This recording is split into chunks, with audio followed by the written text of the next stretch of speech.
Morning friends, இது ஒரு Sunday black தான். நாங்கள் சண்டே மார்கழி மாதம் வெஜ்ஜுன்றனால ஒரு வெஜ் ஃபுல் ரெசிபி பார்க்கலாம். இதை நீங்கள் ஒரு நைட் டின்னர் கூட பிளான் பண்ணலாம். செம்மையான ஐடியாவாக இருக்கும். உங்களுக்கு ரொம்ப ஃபாஸ்ட் அண்ட் குவிக்காகவும் ரெடி பண்ணிடலாம். டிஃப்ரெண்ட் வெரைட்டிஸ் ஆஃப் டிஷ் பண்ண மாதிரி இருக்கும். கொஞ்சோண்டு இன்க்ரீடியன்ஸ் வச்சு இந்த மாதிரி ரெடி பண்ணும்போது சூப்பராக இருக்கும். நம்மளுக்கு வெஜ் சாப்பிட்ற ஒரு ஃபீல் இருக்காது. ஒரே ஒரு இன்க்ரீடியன்ட் வச்சு நம்ம வந்து 3 டிஷ் கிட்ட செய்யலாம். இந்த மாதிரி நீங்களும் ஒரு ஃபாஸ்ட் அண்ட் குவிக்காகவும் ஒரு ரெசிபி செஞ்சிடலாம். நம்ம இதை ஃபஸ்ட்டே பிளான் பண்ணிட்டோம்னா பர்ஃபெக்டாக நீங்களும் ரெடி பண்ணலாம். Come to Sri and mom life. நம்ம வீடியோக்குள்ளே போகலாம். சண்டே மார்னிங் நான் 4 o'clock எழுந்திச்சேன். அஞ்சனா குட்டி 4:30க்கு எழுந்திச்சிட்டாங்க. 4:45 கிட்ட எனக்கு க்ளீன் பண்ணுறதுக்கு எல்லாத்துக்கும் ஹெல்ப் பண்ணுறேன்னு சொல்லி ஃபுல் டைமாக எழுந்திச்சே வந்துட்டா. இல்லையா? மணி பாரு 4:45 ஆயிடுச்சு. நீ உட்காந்து எந்திச்சு பிரிஸ்காக உட்காந்துருக்க. நீ என்ன செய்ய போகிற அம்மா கூட சேர்ந்து?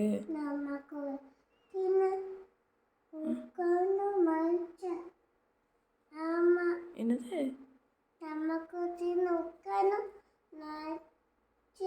அம்மா கூட சேர்ந்து உட்காரணும், சாமி கும்பிட்டு உட்காரணும்னு நினச்சியாக்கா நீ? நல்லா மேலேருந்து அப் அண்ட் டவுன். ப்ரே பண்ணுறது என்ன ஒர்க் பண்ணாலும் கிட்ஸும் அதை பார்த்தே நல்லா நம்மளை பார்த்து அப்சர்வ் பண்ணி அவங்களும் இதை பண்ணணும்னு ஆசைப்படுவாங்க. ஸோ நீங்களும் நம்ம கைடன்ஸ்லேயே பார்த்துக்கிட்டே அவங்களுக்கு பற்றி காட்டுறக்கு இதெல்லாம் சொல்லி கொடுத்தோம்னா இப்போ அவங்களுக்கும் இதிலெல்லாம் இன்ட்ரெஸ்ட் வரும். ஃபைனலாக சாமியெல்லாம் கும்பிட்டு முடிச்சாச்சு. அக்கா உட்காந்து டிவி பார்த்துக்கிட்டே விளையாண்டுட்டு இருக்காங்க. இப்போயும் எவ்வளோ பேர் டாம் அண்ட் ஜெர்ரி பார்ப்பீங்கன்னு சொல்லுங்கள். நானும் என்னோட செல்லக்குட்டி கொடுக்க சேர்ந்து தான் பார்ப்பேன். ஒரு 90s kit Tom and Jerry தான் சூப்பராக இருக்குது. இப்போ இருக்க மைண்ட் வாய்ஸ்ன்னு சொல்லிட்டு ஒரு பேக்ரவுண்ட் நாய்ஸ் வருது, அது நல்லாவே இல்லை. ஃபஸ்ட்டு நம்ம குக்கிங்கை ஸ்டார்ட் பண்ணிடலான்னு சொல்லிட்டு ஒரு 6 o'clock கிட்டே ஸ்டார்ட் பண்ணியாச்சு. நம்மளோட மஷ்ரூம், பைனாப்பிள் எல்லாமே குட்டி குட்டியாக நறுக்கி வச்சுட்டேன். இது நம்மளோட பைனாப்பிள் ஸ்கியூவர் தான். உன் பேர் என்ன? உன் பேர் பாபுவாக்கும். மார்னிங் வேகமாக இருந்துச்சதுனால என் கூட உட்காந்து விளையாண்டுக்கிட்டே இருந்தாங்க. அவளுக்கு தூக்கமும் வரல. நறுக்கி வச்சிருந்த பைனாப்பிள் உட்காந்து ஒவ்வொரு பீஸாக சாப்பிட ஆரம்பிச்சிட்டா. அப்பயே நம்ம ஸ்கியூவர்ஸ்க்கு கட் பண்ணி க்யூப்ஸாக ரெடி பண்ண போகிறோம். அப்போ தான் அது பைனாப்பிளோட நம்ம சேர்த்து சாப்பிடும்போது செம ஃப்ளேவரிங்காக இருக்கும். நம்மளுக்கு சீஸ் வந்து பர்ஃபெக்டாக ரூம் டெம்பரேச்சரில் இருக்கணும். இதுக்கு நீங்கள் க்யூப்ஸாக இருக்க சீஸ் கூட ஆட் பண்ணியிருக்கலாம். பன்னீர் மாதிரி இருக்கும்ல, அந்த மாதிரி கூட நீங்கள் ஆட் பண்ணிக்கலாம். என்கிட்ட ஸ்லைஸ்டு சீஸ் தான் இருக்குது, அதை க்யூப்ஸ் ஃபார்மில் கொண்டு வரலாம். இப்போ நம்ம இந்த மாதிரி ரெடி பண்ண பிறகு இதை நம்ம பைனாப்பிளோட சேர்த்து சாப்பிட்டு பார்த்தோம்னா அவ்வளோ டேஸ்ட்டு சூப்பராக இருக்குது. சீஸில் இருக்க சால்ட்டும் எல்லாமே மிங்கிள் ஆகும்போது செம ஃப்ளேவரிங்காக இருக்குது பைனாப்பிளுக்கு சீஸ்க்கும்.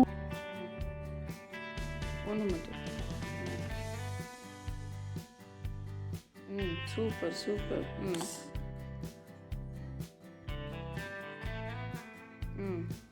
அப்படியே சாப்பிடு சாப்பிடு.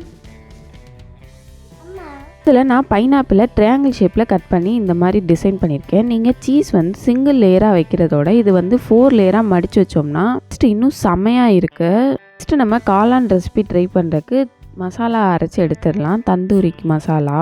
இந்த மசாலாவுக்கு பெருஞ்சீரகம் 2 ஸ்பூன், சீரகம் 2 ஸ்பூன் கிட்ட எடுத்து நல்லா கடாயில் ஸ்லோ ஃப்ளேமில் வச்சு வறுத்தெடுக்கணும். ஸ்லோ ஃப்ளேமில் எடுத்த பிறகு ஸ்டார் பூவும் நம்மளோட ஏலக்காய் இதெல்லாம் வந்து வாசனைக்கு ஆட் பண்ணிக்கோங்க. கிராம்பு எல்லாமே ஆட் பண்ணும்போது நம்மளோட மசாலா வந்து சூப்பராக ஃப்ளேவரிங்காக இருக்கும். அதுக்காக தான் நம்ம கிராம்பெல்லாம் ஆட் பண்ணிக்கிறோம். நம்மளோட மசாலாவோட காரத்துக்கு சில்லிஸ் ஆட் பண்ணிக்கிறோம். நீங்கள் இதுக்கு பிறகு பெப்பர் கூட ஆட் பண்ணிக்கலாம். அந்த ஃபுல் பெப்பராக இருக்க பெப்பர் கூட ஆட் பண்ணிக்கலாம். இதை நீங்கள் கண்டிப்பாக ஸ்லோ ஃப்ளேம்லேயே வச்சு தான் செய்யணும். அப்போ தான் நம்மளுக்கு மசாலா பொடி எல்லாம் கருகாமல் பர்ஃபெக்டாக இருக்கும். நெக்ஸ்ட்டு நம்மளோட செம்மையான ஃப்ளேவரிங் கொடுக்கறதுக்காக கஸ்தூரி மேத்தியை நல்லா க்ரஷ் பண்ணிவிட்டு ஆட் பண்ணிக்கோங்க. இந்த திங்ஸ் எல்லாம் நல்லா ஆறினோடனே நம்ம மசாலாவை நல்லா அரைச்சி எடுத்துடலாம். நெக்ஸ்ட்டு நம்ம பைனாப்பிளில் ஒரு டிஷ் செஞ்சுட்டோம். இப்போது செகண்ட் டிஷ் செய்ய போகிறோம். நாங்கள் வாங்கின பைனாப்பிள் வந்து நல்லா ஸ்வீட்டாக இருக்கனால நான் இதில் வந்து 50 கிராம் கிட்ட தான் சுகர் ஆட் பண்ணியிருக்கேன். நம்ம இதே தான் அன்சீசன் டைமில் வாங்கும் போது ரொம்ப ஸ்வீட்னஸ் இருக்காது. அந்நேரம் நீங்கள் கண்டிப்பாக 100 கிராம் கிட்ட ஆட் பண்ணுற மாதிரி இருக்கும். அப்போ தான் நம்ம பைனாப்பிளும் சுகரும் சூப்பராக மெர்ஜாகி செம்ம ஃப்ளேவரிங்காக இருக்கும். இப்போது நம்ம சுகரில் இருக்கிற தூசியெல்லாம் எடுக்கிறதுக்காக நல்லா பாலை மட்டும் கொஞ்சம் ஆட் பண்ணி பொங்க விட்டுட்டு அந்த நுரையில் இருக்க அழுக்கெல்லாம் எடுத்துகிட்டு இருக்கேன். இந்த மாதிரி நம்ம சிங்கிள் ட்ராப் பால் மட்டும் ஆட் பண்ணாலே அந்த நுரையில வரும்போது அழுக்கெல்லாம் எடுத்துட்டோம்னாலே நம்மளோட ஸ்வீட் எல்லாமே பர்ஃபெக்டாக ரெடி ஆகும். நீங்கள் எந்த ஸ்வீட் செஞ்சாலுமே இந்த மாதிரி டிப்ஸை யூஸ் பண்ணிக்கலாம். அப்போ தான் சுகர் வந்து அழுக்கு இல்லாமல் இருக்கும். இந்த சுகர் சிரப் வந்து பர்ஃபெக்டாக திக்கான கன்சிஸ்டன்சியில் இருக்கணும்னு இல்லை, கொஞ்சம் கொதிச்சாலே உங்களுக்கு அந்த கொதிக்கிற தண்ணியில் வந்து நம்மளோட பைனாப்பிளை ஆட் பண்ணிக்கோங்க. அப்போ தான் அது நல்லா வேகும். நம்மளோட பைனாப்பிள் வந்து சுகர் சிரப் தண்ணியிலே நம்மளோட பைனாப்பிள் வந்து அதான் நம்மளுக்கு அது நல்லா சூப்பராக குக் ஆன பிறகு பர்ஃபெக்டாக இருக்கும் டேஸ்ட் வந்து. நம்மளோட அடுப்போட ஃப்ளேமை வந்து நீங்கள் ஹை ஸ்பீடில் வைக்காமல் மீடியம் சிம்லேயே வச்சு குக் பண்ணிங்கன்னா பர்ஃபெக்டாக வரும். நம்மளோட சுகர் சிரப்போட கன்சிஸ்டன்சி வந்து சிங்கிள் ஸ்ட்ரிப் கன்சிஸ்டன்சிக்கு ரெடி ஆனாதான் பர்ஃபெக்டாக நம்மளுக்கு ரெடி ஆகும். இதுவரை நீங்கள் மீடியம் சிம்லேயே வச்சு நீங்கள் குக் பண்ணிக்கிட்டே இருங்க. பைனாப்பிளில் அவ்வளோ ஹெல்த் பெனிஃபிட்ஸ் இருக்குது. இதை வந்து நம்ம கண்டிப்பாக எடுத்துக்கணும். ஆனால் நிறைய பேர் பிளெயினாக பைனாப்பிள் சாப்பிட்டோம்னா நம்மளுக்கு நாக்கு அரிக்கும், நாக்கில் புண்ணு வந்துடும் சொல்லி யாருமே நிறைய பேர் எடுத்துக்க மாட்டாங்க. இந்த மாதிரி நம்ம குக் பண்ணி கொடுத்தோம்னா ஸ்வீட்டில் அவங்க இதை கண்டிப்பாக ட்ரை பண்ணுவாங்க. நீங்களும் இதை உங்கள் வீட்டில் குக் பண்ணி பாருங்கள். நம்மளோட சுகர் சிரப்பில் இருந்த தண்ணி எல்லாம் வற்றி இப்போ நம்மளுக்கு சிங்கிள் ஸ்ட்ரிப் கன்சிஸ்டன்சியில் பர்ஃபெக்டாக ரெடி ஆயிடுச்சு. நம்மளோட பைனாப்பிள் எல்லாமே பர்ஃபெக்டாக குக் ஆயிடுச்சு. இதை வந்து நம்ம நல்லா மீடியம் ஃப்ளேம்லேயே வச்சனால அடி எதுவுமே பிடிச்சிருக்காது. நம்மளோட பைனாப்பிள் வேக வச்ச தண்ணியே சூப்பராக எல்லோயிஷாக இருக்கும். நம்மளுக்கு வந்து நீங்கள் ஐஸ்கிரீமுக்கு டாப்பிங்காக சாப்பிட்டா கூட வெண்ணிலா ஃப்ளேவருக்கு இல்லை பைனாப்பிள் ஃப்ளேவர் கூட டாப்பிங்காக சாப்பிட்டா செம்ம ஃப்ளேவரிங்காக இருக்கும். இப்போது நம்மளோட தந்தூரி மசாலாவுக்கு ரெடி பண்ணி வச்சுருந்தது நல்லா ஆறிடுச்சு. இதை நல்லா மிக்ஸி ஜாரில் போட்டு ரெடி பண்ணி எடுத்துடலாம். இதில் நம்ம அரைச்சி எடுத்ததோடைய நம்மளோட ஜிஞ்சர் பவுடரையும் ஆட் பண்ணிக்கோங்க. கிட்ட ஜிஞ்சர் பவுடர் இல்லைன்னா நீங்கள் வந்து மேக்னேட் பண்ணி ரெடி பண்ணும்போது கொஞ்சோண்டு மட்டும் இஞ்சி பேஸ்ட் எக்ஸ்ட்ரா ஆட் பண்ணிக்கோங்க. இந்த தந்தூரி மசாலாவை நம்ம பன்னீர் கூட யூஸ் பண்ணலாம். இப்போ நம்மளோட காளானோட மேக்னேஷன் ப்ராசஸை ரெடி பண்ணிட வேண்டியதான். தயிர் வந்து நல்லா 3 ஸ்பூன் கிட்ட ஆட் பண்ணிக்கோங்க. நெக்ஸ்ட் நம்மளோட ஹாஃப் லெமனை நல்லா புழிஞ்சு விட்டுருங்க.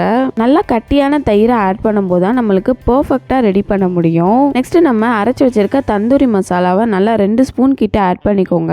தேவையான அளவு சால்ட் ஆட் பண்ணிட்டு நம்ம கட் பண்ணி வச்சிருக்க கேப்சிகம், ஆனியன்ஸ், நம்மளோட ஃப்ரெஷ் காளான் எல்லாத்தையுமே ஆட் பண்ணிங்க. காளானை கழுவும் போது கொஞ்சம் மைதா மாவு போட்டு கழுவுனோம்னா ஒரே ஒரு ஸ்பூன் மட்டும் அந்த காளான் வந்து நம்மளுக்கு நல்லா கலராக வரும். இருக்கிற அழுக்கெல்லாம் ஃபாஸ்ட்டாக மைதா மாவோட போயிடும். நெக்ஸ்ட் நம்மளோட இதில் வந்து இஞ்சி பூண்டு பேஸ்ட் ஆட் பண்ணிக்கோங்க. நான் ஆல்ரெடி ஜிஞ்சர் பவுடர் ஆட் பண்ணனால நான் வந்து ஒரு சின்ன ஸ்பூன் மட்டும் தான் ஆட் பண்ணியிருக்கேன். ஜிஞ்சர் பவுடர்லாம் ஆட் பண்ணேன்னா கொஞ்சம் எக்ஸ்ட்ராவே ஆட் பண்ணிக்கோங்க.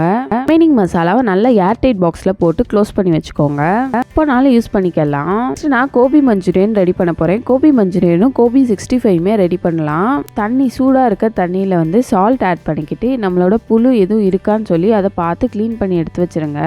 நல்லா வடிகட்டி எடுத்து வச்சுருங்க. நெக்ஸ்ட் நம்ம காளான்லாம் ஒரு அரை மணி நேரம் கிட்ட நல்லா ஊறிடுச்சு. இதை நல்லா கிரில் பேனில் செட் பண்ணி எடுத்து வச்சுக்கோங்க. இப்போது இதில் வந்து நம்ம மைதா மாவும் கார்ன்ஃப்ளவர் மாவும் 2 ஸ்பூன் கிட்ட ஆட் பண்ணிவிட்டு இஞ்சி பூண்டு பேஸ்ட்டு, சால்ட்டு, நெக்ஸ்ட் நம்ம சில்லி பவுடர் ஆட் பண்ணிக்கோங்க. நல்லா தாராளமாக கொஞ்சம் தண்ணி ஊற்றிக்கிட்டு நல்லா மாவு கன்சிஸ்டன்சியில், கோதுமை மாவு கன்சிஸ்டன்சியில் சூப்பராக மிக்ஸ் பண்ணி எடுத்து வச்சுக்கோங்க. நம்மளோட மாவில் கட்டி எதுவும் ஃபார்ம் ஆகுதான்னு செக் பண்ணிவிட்டு நம்ம சால்ட்டில் க்ளீன் பண்ணி வச்ச நம்மளோட கோபிஸை ஆட் பண்ணிக்கோங்க. அதை நல்லா பரட்டி விட்டுறணும். இப்போ நீங்கள் சால்ட் வாட்டரில் கொதிக்க வச்சு செய்கிற ஸ்டெப்பை கண்டிப்பாக செஞ்சுட்டு தான் இதை செய்யணும். அப்போ தான் புழு எதுவும் இருந்தால் கூட நல்லா பர்ஃபெக்டாக க்ளீன் ஆகும். நெக்ஸ்ட் இந்த கோபி மசாலாவோட நல்லா ஃப்ரை பண்ணி சூப்பராக அதை ஒரு 30 மினிட்ஸ் கிட்ட ஊற வைங்க. கடாயில் ஆயில் ஆட் பண்ணிவிட்டு நல்லா சூடாக்கி ரெடி பண்ணி வச்சுக்கோங்க. அப்போ தான் நம்ம ஃப்ரை பண்ணும்போது ஃபாஸ்ட்டாக ஃப்ரை பண்ண முடியும். நீங்கள் ஃபாஸ்ட்டாக குக் பண்ணும்போது அது வந்து சூப்பராக ஃப்ரையாக கிறிஸ்பியாக இருக்கும். நம்மளோட கோபி வந்து காலிஃப்ளவர் 65லாம் ரெடி பண்ணுற போது அது நல்லா கிறிஸ்பியாக இருக்கும்போது சூப்பராக இருக்கும். கோபி மஞ்சூரியனுக்கு தேவையான காலிஃப்ளவர்ஸ் எல்லாம் கொஞ்சம் பார்ஷியலாக குக் ஆகிற மாதிரி ரெடி பண்ணி வச்சுக்கோங்க.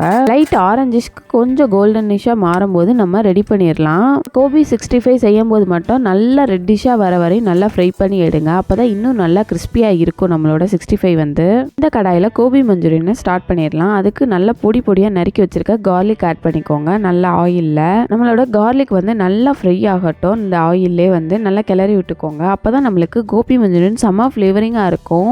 குட்டி குட்டியாக நறுக்கி வச்சிருக்க ஆனியன்ஸ் வந்து நான் ஒரு ஹாஃப் ஆனியன் கிட்ட ஆட் பண்ணியிருக்கேன். வந்து கோபி மஞ்சூரியனில் கோபி தான் நல்லா ஃப்ளேவரிங்காக இருக்கணும். ஆனியன் அந்த ஃப்ளேவர்லாம் ரொம்ப இருக்கக்கூடாது. ஸோ நான் நிறைய ஆனியன்ஸ் ஆட் பண்ணல.